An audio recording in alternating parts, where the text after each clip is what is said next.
let's talk about 4 mistakes or things that beginner carpet cleaners miss when they first get started. The first one on this list, and this is a big one, they don't properly vacuum or skip the vacuuming process altogether, thinking that the extraction process will take everything out anyways. You can't have any shortcuts. One of the most important parts is properly vacuuming so the extraction process can properly be completed. So making sure you vacuum all the edges, making sure you use a good quality vacuum cleaner, doing different passes, making sure the job is properly done.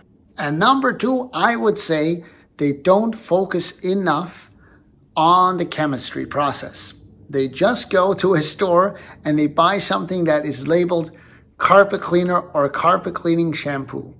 That is great, but you gotta pay a little more attention to it and figure out exactly what you're using. What stains are you going to be treating? What chemicals work on eliminating odors, not just masking it? Again, the chemistry is crucial when it comes to carpet cleaning. Number 3 is kind of 2 in 1, but they skip the agitation process or the pre-treating of the entire area. You gotta let the chemicals do their job before the extraction takes place. Otherwise, you're creating more work for yourself.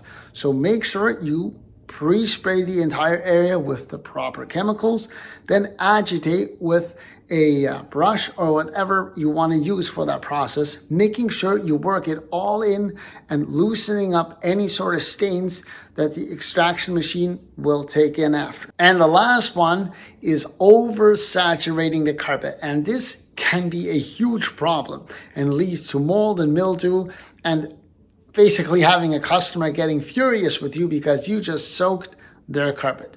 So oversaturation is something you gotta be mindful of. What PSI are you using? How thick is the carpet that you're gonna clean? How many dry passes are you doing before you leave and call it a finished job? If you leave the carpet too saturated, you can run into 1,001 problems that we can talk about in another video, but you gotta make sure you get that carpet as dry as quickly as possible. Do you have fans set up? Is there proper air movement? Again, having a machine that has a high PSI, basically just a water pressure coming into the carpet fiber. Sometimes less is more. If you use a machine that is super, super powerful and you fire all that water into the carpet, sometimes that will lead to a lot of problems. So keep that in mind.